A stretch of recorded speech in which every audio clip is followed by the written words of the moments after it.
Welcome to Cybersecurity from Scratch, Technical Foundations, Episode 3, Malicious Payloads and Antivirus. We're going to open this episode with a quick discussion of assembly language, which is a programming concept that we need to understand in order to get the basics of malware. Then we're going to turn to the most basic type of malware, which is called shellcode, what it is, how it's generated, and so forth. And then looking to the blue team side, we'll look at malware defense, namely our first line defender, antivirus, and some of the other concepts that we can apply from this episode. The vast majority of programmers today are using higher level languages to do their programming, like C++, Java, Python, etc., where the instructions for the computer are rendered in a form that's more or less human readable and that aligns very well with our natural logical understanding of what's happening, where you can tell the computer that if a condition is met, then I want this thing to happen, and if that doesn't happen, then I want another thing to happen, and so on and so forth. And a human can go in, read the code, and it basically follows the logical steps that a human might conceptualize in understanding the task that needs to be done. However, computers don't really work this way. Computers have to break down those logical operations into precise numerical operations, which are done in hardware.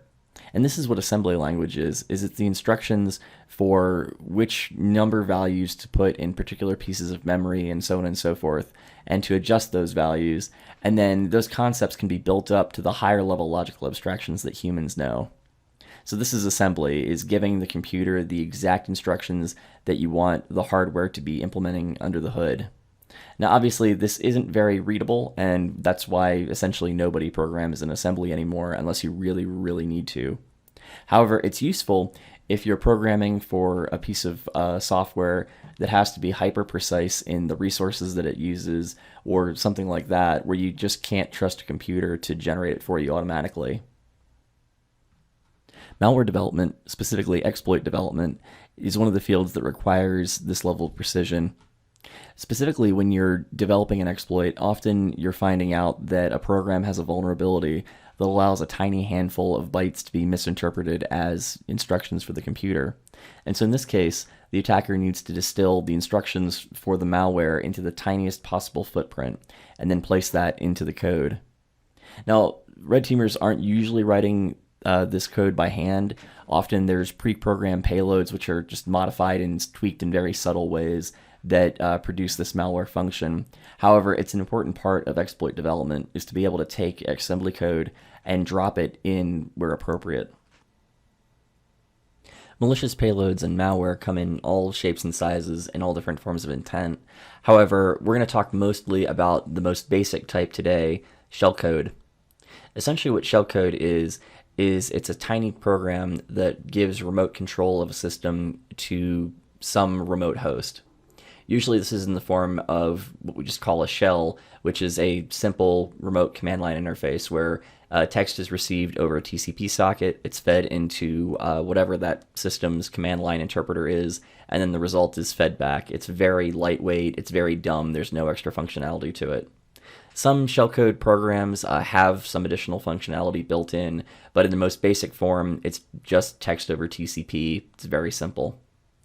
The more complicated pre-programmed attacks where you have, potentially, many megabytes of code of custom exploit done, we're not really going to get into that right now. There's a huge variety of types of payloads there, whereas shellcode is sort of the basic form of attack that gets used in the most basic pen tests because it allows an attacker control over a system and it's relatively easy to inject into an exploit. And so therefore, it's sort of the 101 level for generating a malicious payload. Shellcode in its most basic form is basically handing a command line interface to a remote host. But there's still some nuance in how this can function. The first type of shellcode that you can have is what's called a bind shell, where essentially the malware opens a socket on the compromised host and then receives instructions. Those instructions are just the commands that it wants to run, and then it will return back over that same socket the results of whatever those commands were. There's also a reverse shell where the malware is reaching out to the remote host, to the attacker, and receiving instructions and then returning the results. This is usually the one that gets utilized in practice because any network address translation layers in between get bypassed, as well as firewall barriers and so on and so forth, because it's the victim host that's actually reaching out. So say, for example, you have a computer that is behind just a home network, behind network address translation, and the victim in this case has just clicked on some malicious email attachment or something like that. By using a reverse shell, then the attacker can get that shell anywhere in the world to their IP. Whereas with a bind shell, they'd have to know who they compromised and have a path to that system on the network, which is a lot harder to pull off. Now, of course, there's also framework shellcode, which is, I'm using as sort of a catch-all term for when there's a more complicated interpreter that is powering the shellcode. So a good example here would be Meterpreter with part of the Metasploit framework, as well as Cobalt Strike. They all have their own sort of custom shellcode which is built. And in this case, you're not getting just simple text over a command line. There's much more powerful features that can be built in. All right, now let's use Netcat to give a very basic example of a reverse shell. On the left, I'm going to start up a server, which is listening on port 1234. And then I'm going to start up on the right another instance of Netcat, but I'm going to use this -e flag here to say that all input should be piped to command prompt, CMD, and the outputs will be returned. So then here on the left, we can see that the command prompt has been returned. Now let's imagine that instead of being on my local host here, this right window was on a computer on the other side of the planet. I would now have full command line control at whatever level permission the window on the right was running from the server side. Now, most malware isn't going to be using Netcat, of course. However, sometimes when Netcat comes installed by default on a computer, the malware simply will issue a Netcat command and bam, you have a shell from that computer, which is why it's not really the best idea to have Netcat running on a computer that you're using in production, because it's just a simple one-line command and bam, you have a shell.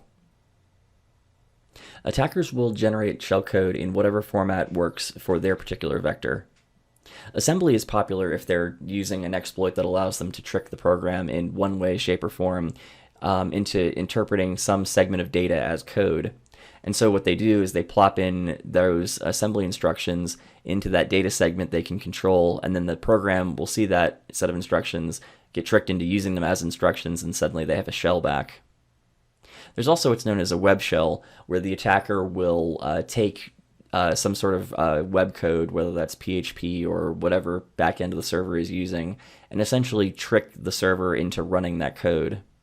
Often this comes in the form of a file inclusion vulnerability, where you essentially trick the server into thinking that it's being given valid code and that it trusts, and then the server will essentially do what you want and return a shell. We're going to get way into this in the web segments later in the series. There's a whole science to generating web shells and when they can be used and whatnot. Another format for a shellcode is simply a native executable or script, where it's just a standalone Python script or a Windows executable or whatever that the attacker is either tricking the victim into running or using some other mechanism on the system to induce that executable or script to be run. Then finally, there's also software code where the shellcode comes in the form of just straight up C++ code or Java code or whatever, which can then be compiled into some sort of Trojan or something like that. Something to keep in mind is that shellcode is going to act differently depending on how it's injected and how it's generated, because there's little nuances in the ways that it can be formatted.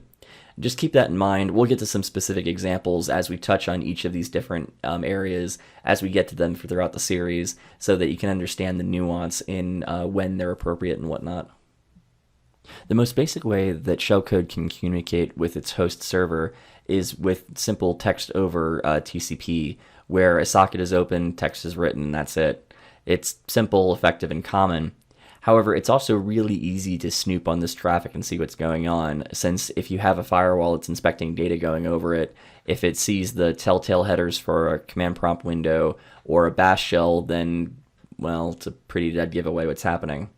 So a lot of times the shellcode will mask the traffic in something that's a little more sophisticated.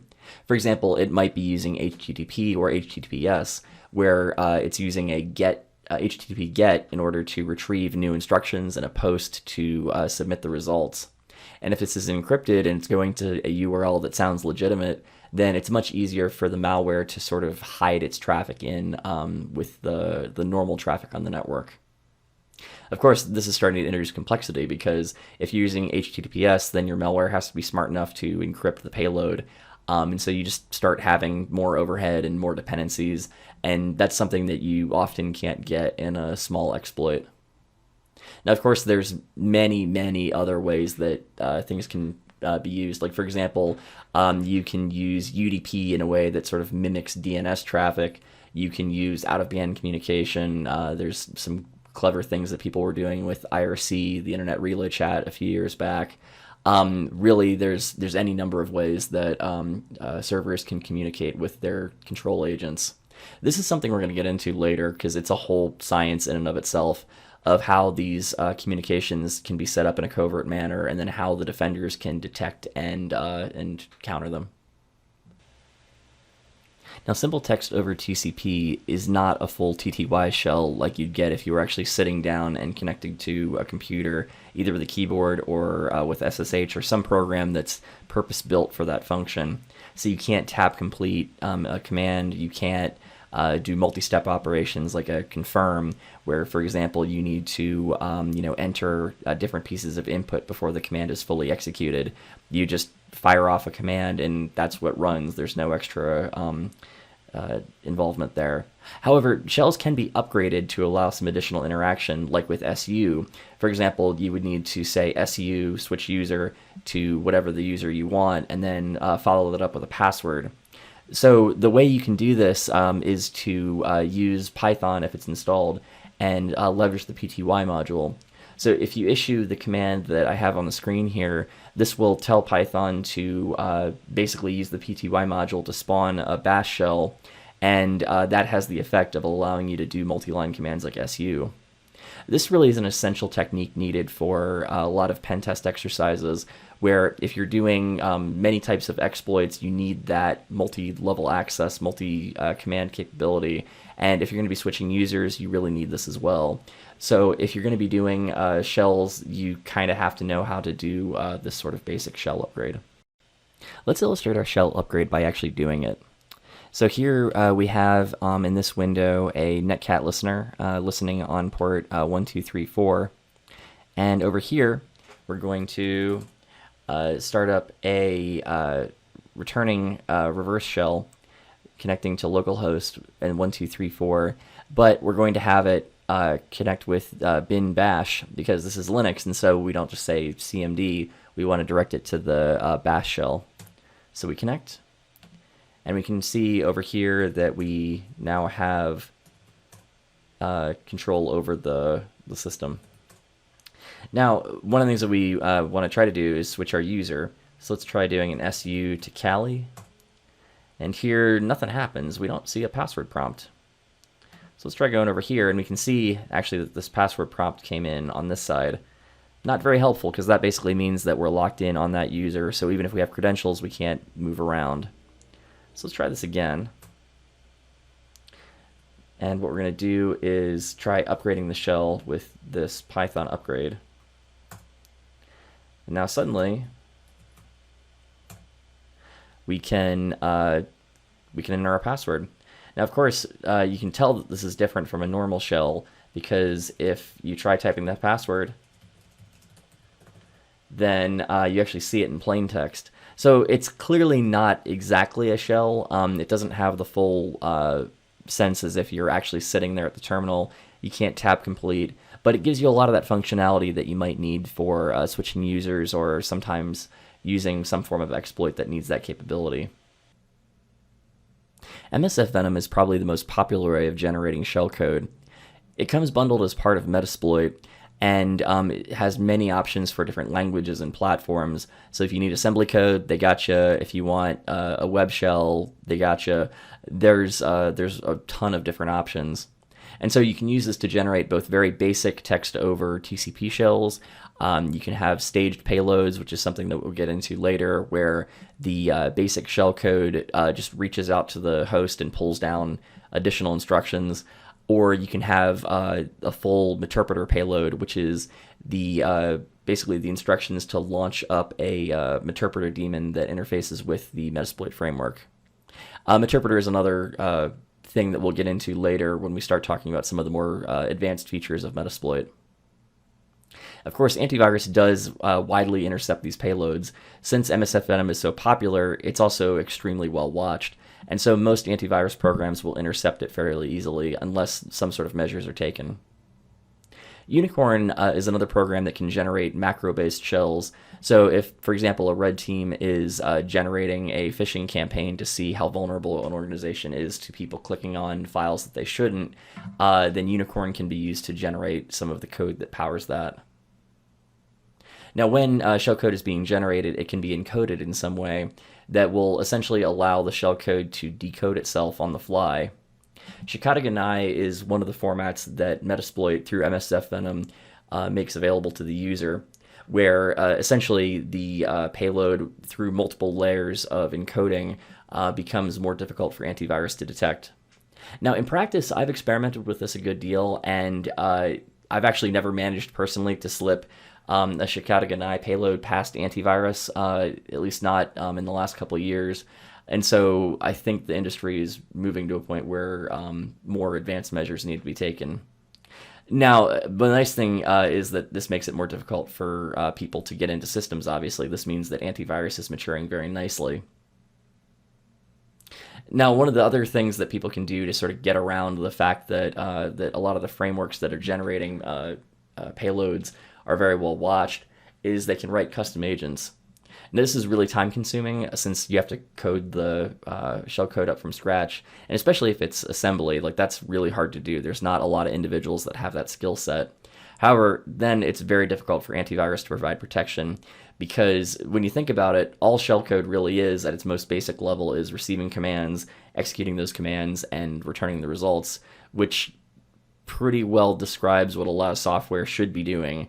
And so finding ways of defining antivirus rules that will separate good and bad is pretty tricky. But we'll get to that in a little bit for why it's so hard for custom agents to be detected. Now let's try using MSF Venom to actually generate a shellcode payload. What we do is we fire up MSF Venom and we pass a -p flag saying we want a payload for Linux, which is x86, and a simple shell reverse TCP payload. This is just simple text over TCP to the shell, very simple. We want it to connect back to localhost 10.0.2.15 and port 1234. We give the format as ELF or Linux executable, and we want it to put the output in this shell x86.elf. Now note the payload and the format are different. So the payload is essentially what you want the malware to do, and the format is how you want it to be rendered. So if you remember the previous chart where we showed the different web shell formats and so on and so forth, you can tell MSF Venom that you want this Linux reverse shell, but you want it in, for example, PHP or something like that. And so you can take the functionality that you need and adapt it to the format that's appropriate. For now, we're just going to stick to Linux executable. So we're going to give it a second.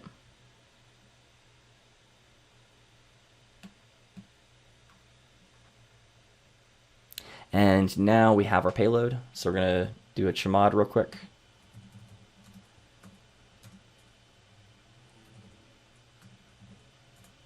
And then run the shellcode.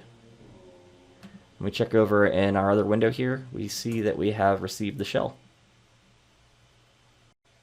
Now it's important to note that run out of the box, like I just showed, this would be caught essentially instantly by any competent antivirus software. Because MSF Venom is one of the most popular malware generation tools out there.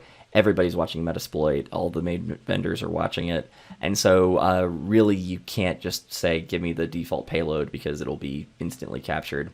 However, if you're doing a capture the flag or if you're doing a pen test against a rather uniquely unhardened system that has no real defenses whatsoever, that would work.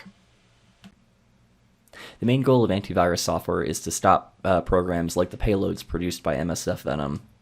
It does this by scanning files that are entering or leaving a system, or by periodically scanning the hard disk to see what files reside there.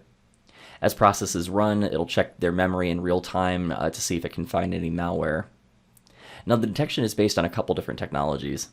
The oldest is signature-based detection, where the antivirus software essentially has a catalog of known malware, and then it looks at patterns in memory and so on and so forth to try to match the patterns in the malware or the potential malware against something known in the catalog. Now, the good news is this is really good at finding known malware, because once a virus is out there in the world, the people who maintain antivirus are usually very good at finding a rule which uniquely identifies that malware. However, it's also really easy to get around. For example, there was a virus going around a few years ago that some red teamers had done some experiments with, and they found that simply by changing some of the constants in the code, just changing the strings that they were compiled against, that not changing the behavior of the malware in any way, shape, or form, just changing the words in the code, that was sufficient to break the signatures, and suddenly antivirus was useless against it. So it's not perfect. Like, it works against known malware, but it's also fairly easy for attackers to then make a few tweaks and get around it. Now, heuristic detection is designed to get around these weaknesses, where instead of looking for a specific signature, it will watch the behavior of software and try to classify the behavior as being malicious by what it's doing. Just as an example, with several of the Windows API calls, for example, if you're trying to create a thread in a particular way or trying to modify process memory, there's a few ways that you can arrange those function calls that doesn't really have a whole lot in terms of legitimate workflow. And so if, for example, you're trying to do a technique called process hollowing, it's pretty easy for antivirus to pick this up and to defend against that. We're going to get into more detail later on what process hollowing is, so don't worry about that too much for right now. Now, taking things beyond heuristic development, there's also machine learning, where normal user behavior is classified, and the computer will essentially learn what users and valid user programs should be doing. And so then when something deviates from that, it will flag that. Now, of course, this can be vulnerable to if a user simply changes their workflow, or if a company introduces new policies, then sometimes you get a false positive. And in fact, machine learning in general, you do get a decent number of false positives. This is still an emerging technology, and so there's a lot of fine-tuning that needs to happen, but at the same time, it's already producing a lot of productive results. Microsoft Defender, also known as Windows Defender before May of 2020, is the integrated defense product that comes bundled with Windows. It's very well rated and proven very effective. So by default, Windows is much more secure than back in the infancy of the internet. Back in the 90s, Windows sort of got a reputation for being insecure because of a number of viruses, and really without having extra security products built in, you were going to have a bad time if somebody tried to attack your system. But these days, out of the box, Windows actually is a lot more secure than it used to be. Not that it doesn't require hardening, but at least by default, you're getting a lot of the security that you need. Now, something to keep in mind as we're doing the exercises with this course is that Defender will block most of the pen test tools that we're trying just out of the box because, of course, they can be used maliciously. And so you don't really want to be just turning off Defender on your system because you're opening yourself up to exploitation there. So that's one of the reasons that I'd recommend using Kali for the exercises and for passing the files directly between Kali and some other file system, so that your Windows system doesn't need to be falsely flagging the things that you're trying to experiment with. There are a few blue team concepts that we want to apply from this episode. The first is the principle of least privilege. So we saw in our shellcode example that the attacker inherits the permissions of the user that they compromise. And so by extension, if we limit the permissions to those that are absolutely necessary for that user to do their jobs, then we limit the permissions that the attacker has. And this just makes the process of privilege escalation much more difficult when they have to accumulate more and more privileges over time. Just as an example, consider a web server which is only doing read-only content distribution.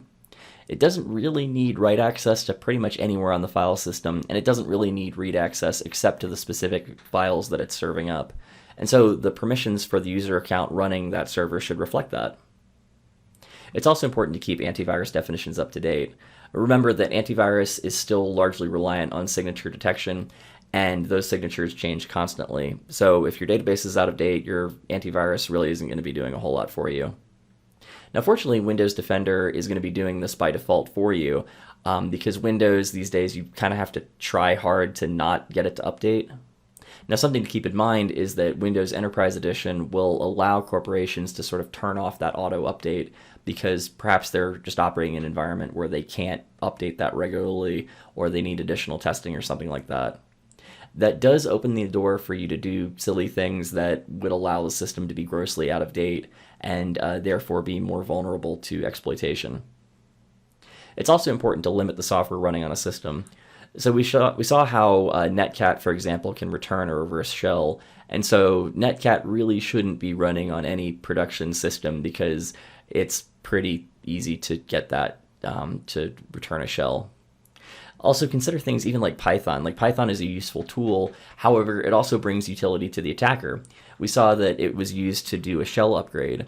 And so if it's not providing something essential for business workflow, but it could help an attacker, then maybe it doesn't really need to be on that system.